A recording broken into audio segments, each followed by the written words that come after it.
Салам достор, назарыңыздарда Аралаш Медиа. Бүгүн сиздер менен Скотт Эткинстин аткаруусунда Ниндзя аттуу кызыктуу тасманы көрөлү. Видеону аягына чейин көрүүгө даяр болуп калсаңыз, биз баштадык.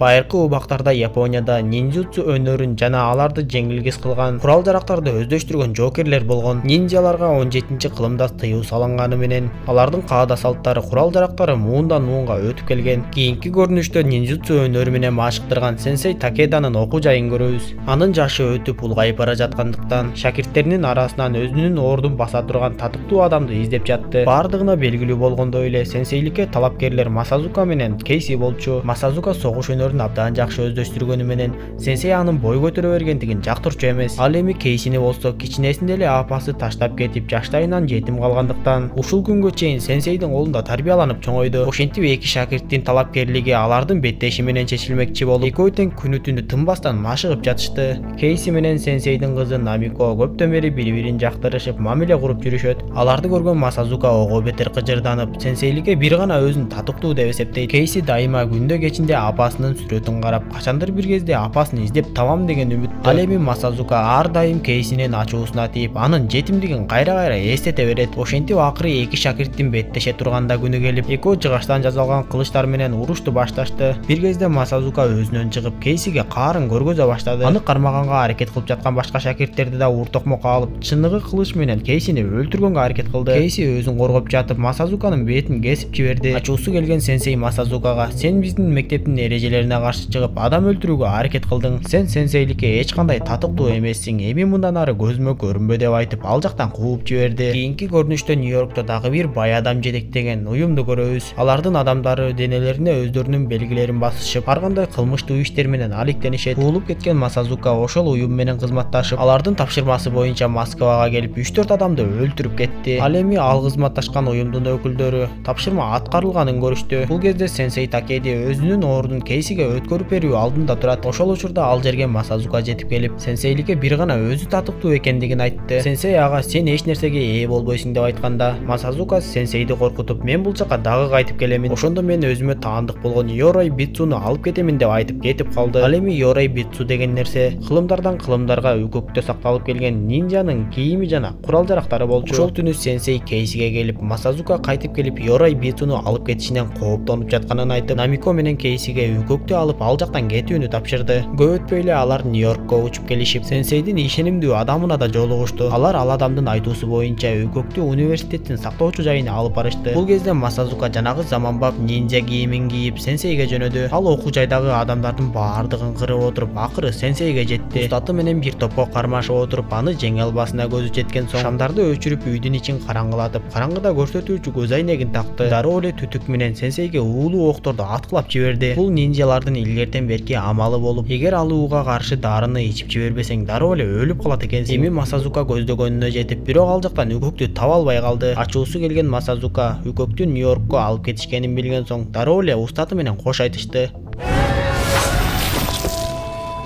Намико канчадан бери атасына чалып байланыша албай жатат. Ал эми Масазука өзү кызматташып жүргөн Нью-Йорктогу уюмдун башчысына телефон чалып, "Мен ушуга чейин силердин көп эле кызматыңарды кылдым. Эми менин да айтканымды кылып койгула" деп Кейси менен Намикону өлтүрүп, алар дагы үкөктү алып койгула деп айтты. Бул кезде Кейси сураштырып отуруп, апасынын үйүн да таап келди окшойт. Бирок ал жактан бир аял чыгып, Ребекка аттуу аял бир канча айлар мурун катуу оорудан улам көз жумганын айтты. Аны уккан Кейси Намикого келип баардыгын айтып берди. Ошол учурда үйгө чоочун адамдар кирип келип, жанагы сенсейдин ишенген адамын атып салып, үйдү тинтий башташты. Кейсиге ал адамдарды жеңүүгө мүмкүн болуп, Намикону алып ал жактан качып кеткенге үлгүрүштү. Бул убакта Масазука Япониядан Нью-Йоркко учуп жатат. Намико менен Кейси ал түнү мейманканада түнөшүп, полиция алар качып кеткен үйдү изилдеп жатышат. Ал жерден алардын документтери табылып, полициялар дагы аларга издөө жарыялады. Намико менен Кейси сыналгыдан алардын мектебиндеги бир топ адамдар кырылганын көрүшүп, ошол жерден Намико атасынан ажырап калганын түшүндү. Эртең менен Кейси Намиконун бөлмөдө жок экендигин көрүп, дароо эле сыртка чыгып аны дүкөндөн тапты. Бирок дүкөнчү адам алардын издөдө жүргөн адамдар экенин түшүнүп кимдир бирөөлөргө кабар берип койду окшойт. Кейси ал адамдын алактап жаткан көздөрүнөн эле иштин оң болбой калганын сезип, аңгыча болбой эле жанагы уюмдун адамдары ал жерге келип аткылай башташты. Кейси аларды бир заматта чачып жиберип, Намикону алып качып жөнөдү. Алар көпчүлүккө аралашып метрого түшүп кетишип, бирок кууган адамдар да алардын аркасынан жетип барышты. Ошентип метронун ичинде катуу уруш башталып, Намико менен Кейси жанагы адамдардын жазаларын берип жатышты. Бир топ уруштан кийин араң дегенде аларды жеңүүгө мүмкүн болду окшойт.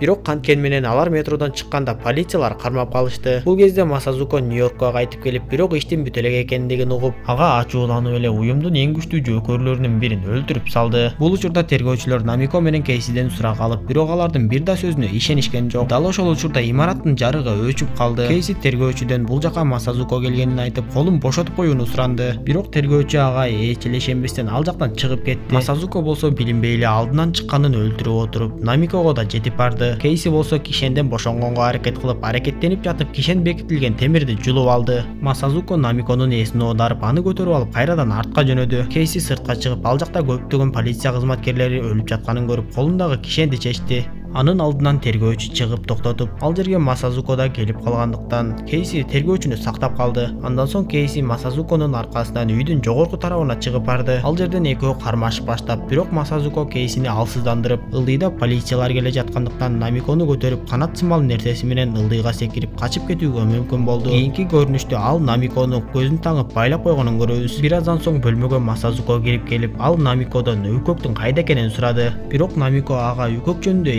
нерсе айтпай койду. Анда Масазуко ага дагы 1 саат убакыт берип, эгер үкөктүн кайда экенин айтпасаң өлөсүң деп коркутту. Кийинки көрүнүштө Кейси түз эле баягы дүкөнчүгө келе жатканын көрөбүз. Аны көргөн дүкөнчү коркуп качып жөнөп, бирок Кейси аны бат эле кармап алды. Анын денесиндеги белгини көрүп, кайра-кайра уруп жатып, жанагы уюмдун кайда жайгашканын билип алды. Дароо эле ошол жака жөнөп, алдынан чыккандын баардыгын уртокмокко алып отуруп, имараттын ичине кирип калайманды баштады окшойт. Акыры алардын баардыгын жеңип качып бараткан уюмдун башчысын кармап алды. 1 саат убакыт өтүп, Масазуко бөлмөгө кайтып келип, бул жолу бычагын көтөрө келди. Бирок Намиконун дагы эле эч нерсе айтайын деген ою жок окшойт. Ачуусу келген Масазуко аны өлтүрөйүн деп калганда, жанагы уюмдун башчысынын телефону менен Кейси Масазукого байланышка чыгып, мен сага Йора Бицуну алып келип берем, сен болсо Намикону мага тирүү бойдон кайтарып бер деп айтып, жолуга турчу жерди белгилешти. Бул учурда тергөөчү дагы изилдеп жатып, иш кагаздардын арасынан жанагы Йора Бицу үкөк университетте сакталып турганын билип калды. Кейси болсо университетте сакталып турган Йора Бицуга жашыруун кирип баратат. Ал жердеги кароолчуларды кармап бир бөлмөгө камап салгандан кийин көктү ал жактан алып чыгып баратса, аны кайрадан тергөөчү тосуп калды. Анда Кейси тергөөчүнү дагы бир жолу ишендиргенге аракет кылып, болгон иштин чоо жайын айтып берсе, тергөөчү ага ишенгендей болуп, экөө бирге Масазукону жана кылмыштуу уюмду кармамай болушту. Ошентип Кейси үкөктөгүн эски нинжа кийимин жана курал жарактарын ала баштады. Масазуко Намикону белгиленген жерге алып келгенде, Кейси үкөктү жогору тараптан түшүрүп, Масазуко Намикону бошотуп үкөктү ача баштады. Бирок анын ичинде Йора Бицу жок болуп чыгып, арт жактан жоо жарагын шайланган абалда Кейси чыга келди. Масазуко ага Йора Бицу мага таандык деп кыйкырса, Кейси ага эгер бул сеники болсо аны менден тартып ал деп айтып, экөөнүн урушу башталып кетти. Ал ортодо жанагы уюмдун адамдары ал жерге жетип келип, баардыгын аткылай башташты. Көрсө уюмдун башчысы Масазукону да Кейсини да өлтүрүүгө буйрук берген экен. Бирок эки нинжа уюмдун адамдарын тез эле жайлап салышып, бир кезде Масазуко Намикону түтүгү менен атып салды. Эми чындап эки нинжанын жекеме-жекеси башталып, узак кармаштан кийин акыры Кейси өзүнүн күчтүү экендигин далилдеп, Масазукону жарадар кылган соң дароо эле Намикого чуркады. Ошол кезде ал устатынын айткан сөзүн эстеп, Йора Бицу кылычындагы ууга каршы дарыны таап, аны Намикого ичирди. Акыры Намико эсине келип, алар кетели деп жатышканда Масазуко дагы эле өлбөптүр. Ошондо Кейси устатынын өчүн алып, Масазуконун ишин биротоло бүтүрдү окшойт.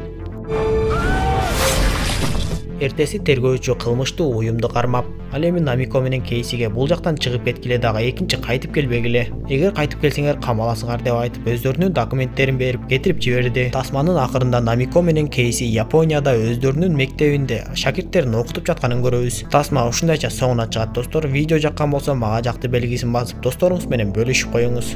Кийинки видеодон көрүшкөнчө аман болуңуздар.